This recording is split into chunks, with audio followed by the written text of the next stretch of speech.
Ukraine is finally getting what it needs: fighter jets. And not just any fighter jet. It's the myth, the legend, the most widely produced fighter half-century, the F-16 Fighting Falcon. But why now? Well, Russia recently fired 18 missiles from the air, land, and sea all at once into Ukraine. It was the 8th attack on Ukraine's capital in May alone. Russian pilots have also repeatedly flown illegally close to American aircraft in Syria and violated long-standing deconfliction protocols 85 times, all in the last 3 months. Russia is upping the ante in its war against its rivals, and the response from these rivals is to counter the country with the lethal F-16 in Ukraine.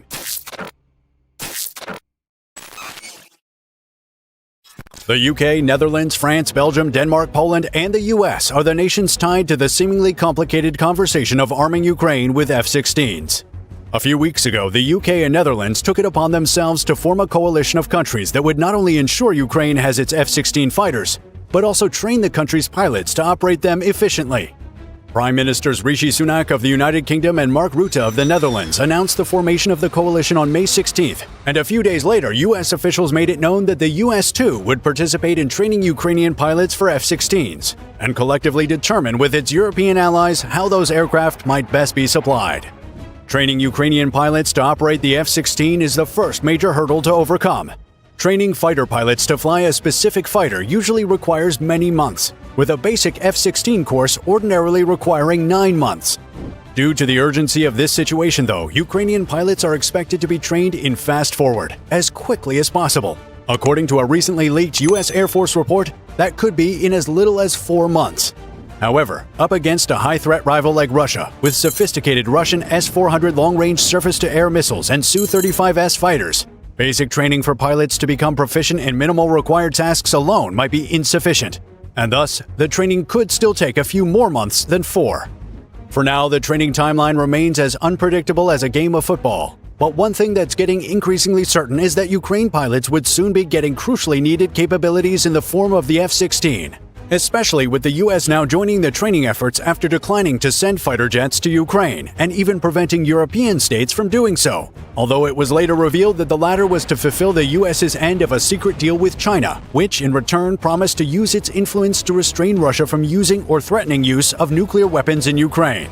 The deal seems to have run its course, though, as Ukraine is expected to soon receive a fleet of F-16s. The exact number of F-16s Ukraine could receive remains unknown, but with over 4,600 units built and operated by 26 air forces across the globe, the fighter is in no short supply. The F-16 has had an eventful 44 years of service, and with production still ongoing, it doesn't seem to be retiring anytime soon. However, while the experience has proved the F-16 to be crucial in combat, it also means that the F-16 is 35 years older than the Su-35 it's likely to encounter in Ukraine. And although the F-16 has been constantly upgraded to keep up with the times, and as a result has a million different variants, the question remains: what happens in an F-16 versus Su-35 face-off? The F-16 Fighting Falcon and the Su-35 are two formidable fighter jets that have played significant roles in modern aerial combat. Now they must encounter and counter each other. To know how each fighter would fare, it's important to see the capabilities they wield within their metallic bodies. Propulsion. The F-16 is a single-engine aircraft. The engine in an F-16 depends on which F-16 is being considered.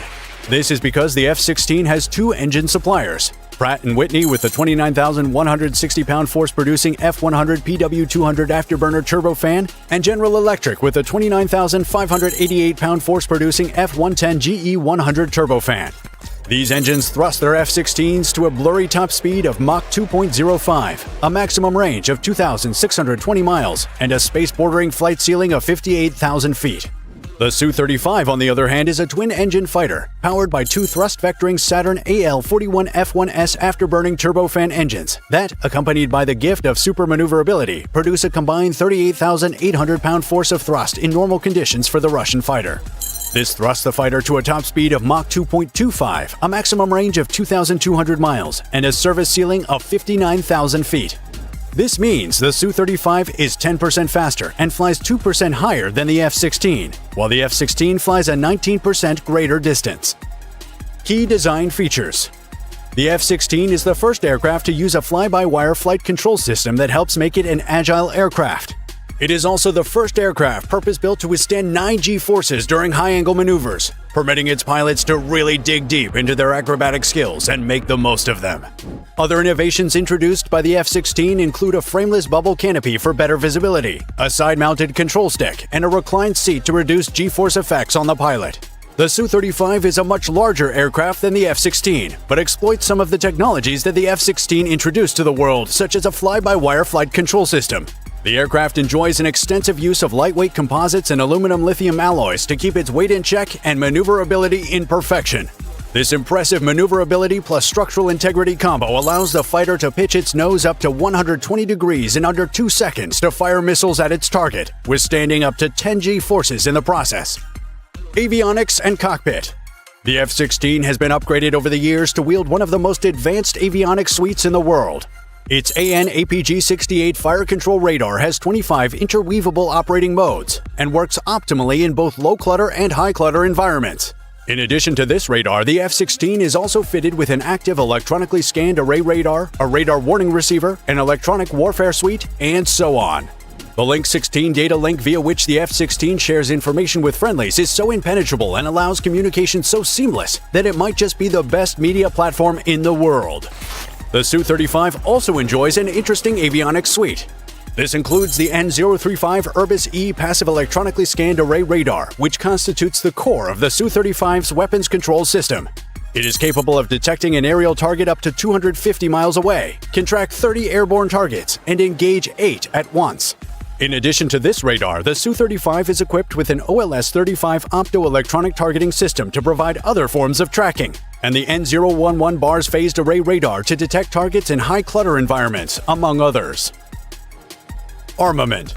Starting with guns, the F-16 has an internal 511-round M61 Vulcan cannon, while the Su-35 packs a 150-round Gryazev Shipunov GSH-30-1 autocannon. Both highly capable of striking targets with the kind of frequency that leaves the targets with holes like honeycombs. In terms of missiles, the F-16 could be armed with up to 6 AIM-9 Sidewinder heat-seeking short-range air-to-air missiles by employing rail launchers on each wingtip, as well as radar-guided AIM-7 Sparrow medium-range air-to-air missiles in a weapons mix. The more recent F-16 versions support the AIM-120 AMRAAM, which aircraft often mount on the wingtip to reduce wing flutter.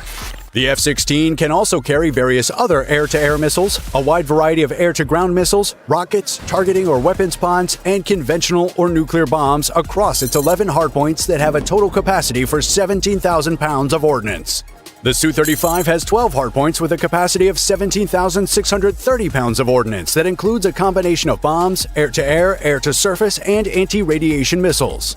While both fighters are already armed to the teeth and can almost match each other pound for pound, the F-16 is fitting to take its armaments CV to new heights by wielding a brand new, inescapable, destruction-assuring laser weapon. SHIELD, or Self-Protect High-Energy Laser Demonstrator, is the name, and destroying targets with a potential 60-kilowatt high-energy laser weapon is the game. SHIELD is a laser weapon under development by 3 of the world's prominent defense contractors, Northrop Grumman, Boeing, and Lockheed Martin. While Northrop Grumman and Boeing developed supporting subsystems, Lockheed Martin would deliver the main laser itself, known as Lance. Lockheed Martin received $26.3 million in funding from the Air Force for Lance, and by February 2022, the company had delivered the weapon to the Air Force.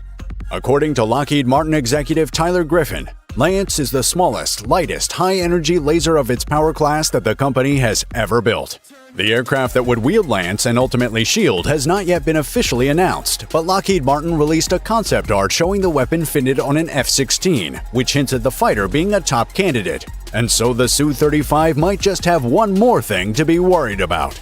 As the war between Russia and Ukraine rages on, the F-16 has been summoned to counter the high-threat Russian forces and bring calm to the land. As the fighter possibly takes off into the skies en route to Ukraine, it is important to appreciate it by subscribing to this channel and giving this video a like. So do that now for the F-16. And thanks for watching.